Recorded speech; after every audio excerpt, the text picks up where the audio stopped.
So welcome back to Dwayne and Nidia, Food, Travel, and Fun, and today we've arrived in Florence. Now, we did an excursion called Florence on Your Own, which isn't really an excursion, it's really a ride into Florence, and you get like 6 or 7 hours.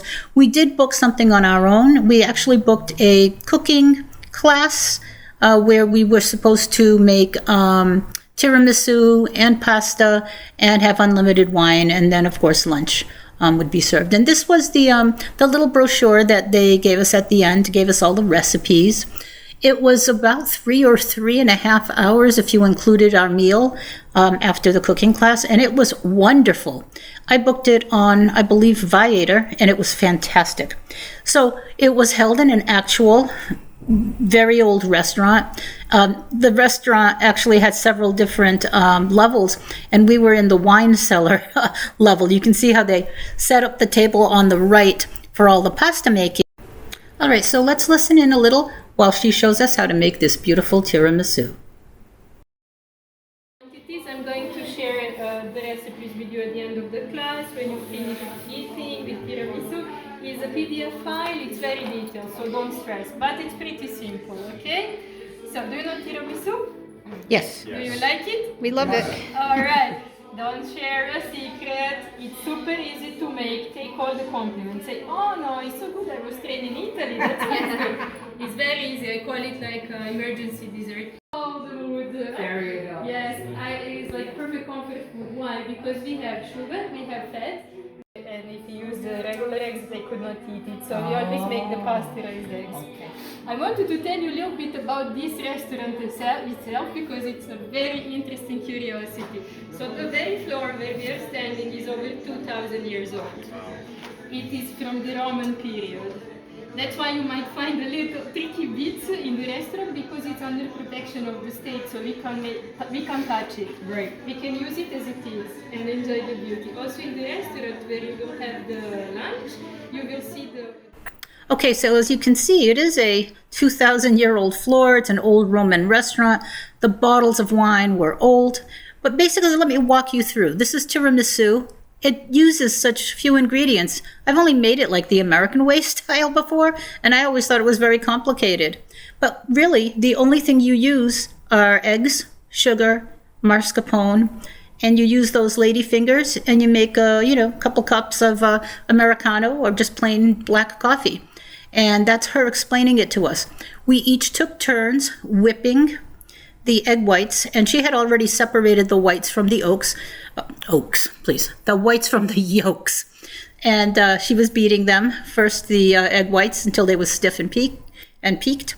And then after that, she added 1 tablespoon of sugar for each amount of servings of the tiramisu. She added that to the egg yolks. And then we also took the blender to the yolks until we turned the sugar and the yolks into a more yellowy blend. Everyone had their turn at the mixer. As you can see, it's very, very hands-on. It was really fun, and the entire time that you're doing this, she's giving you Prosecco, she's giving you white wine. It was really fun, and everyone got a chance to try.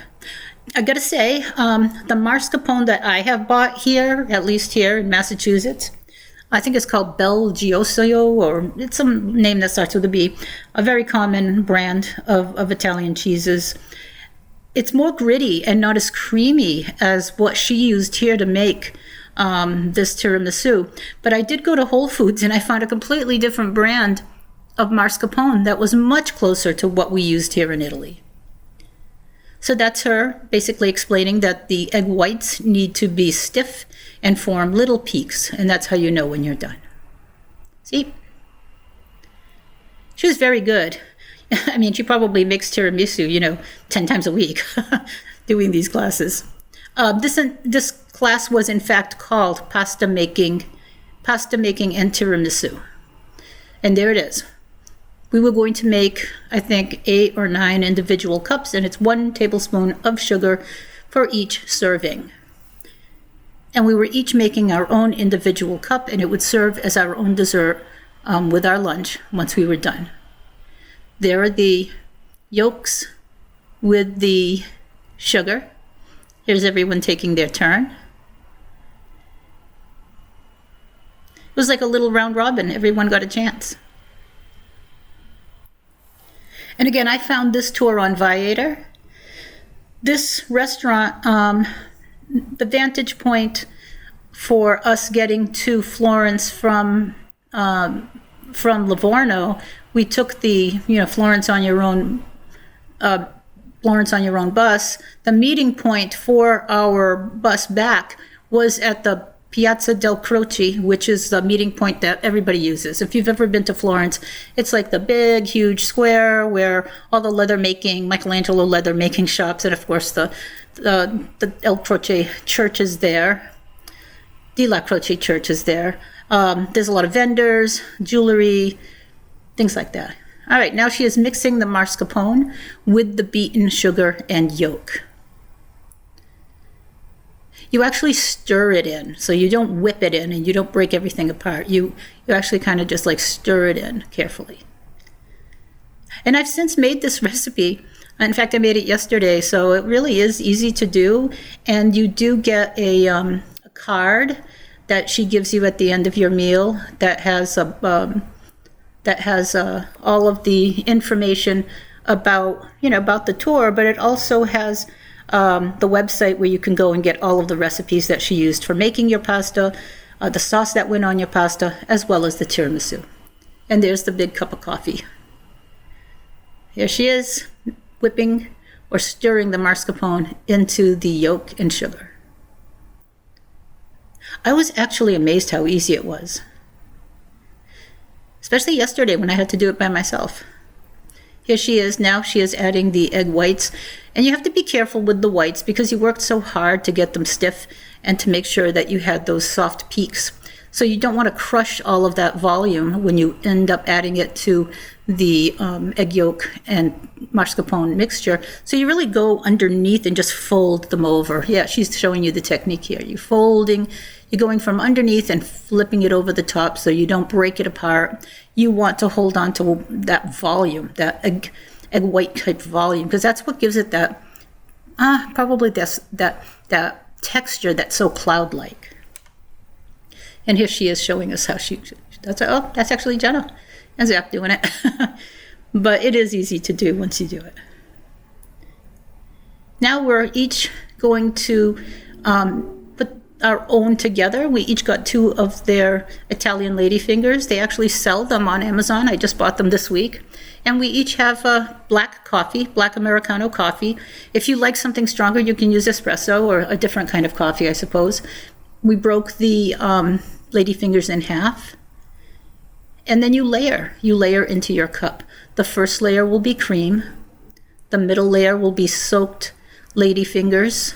And you soak the ladyfingers in the coffee. And then you put it over that first layer of cream. And then the top layer, again, more cream. And then you dust it off with some unsweetened chocolate powder. So here's everybody making their own.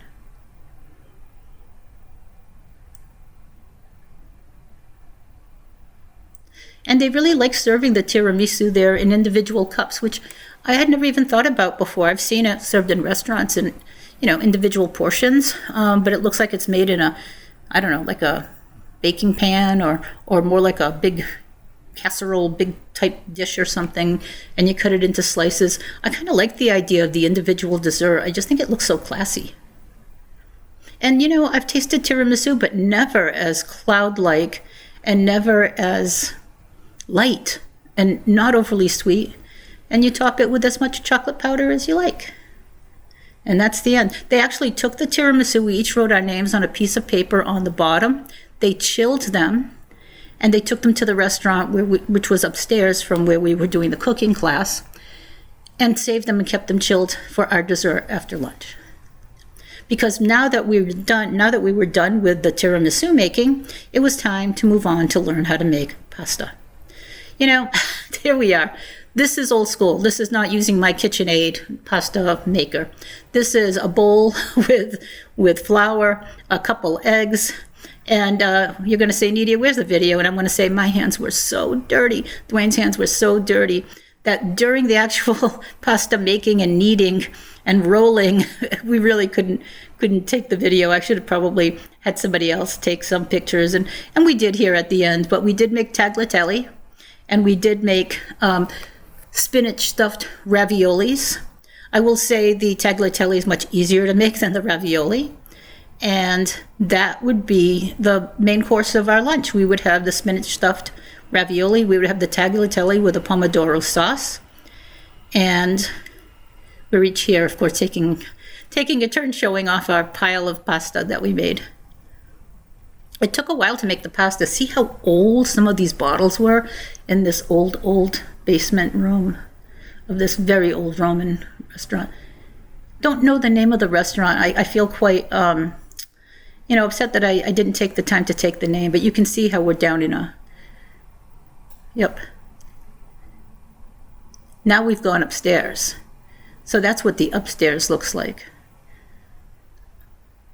This is where we're seated at our table. They brought us more wine, red wine, white wine. Oh, there I am surfing.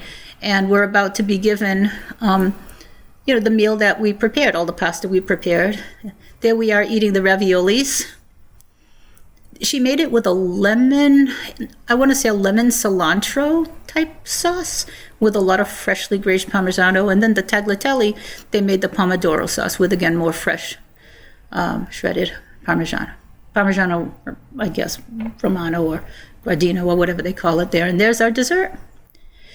If you're ever in Florence and you've already done the monuments, you've already done the things where you were amongst the crowds, shoulder to shoulder, if you've already seen, the Duomo, I highly suggest that you go and you take one of these pasta and cooking classes.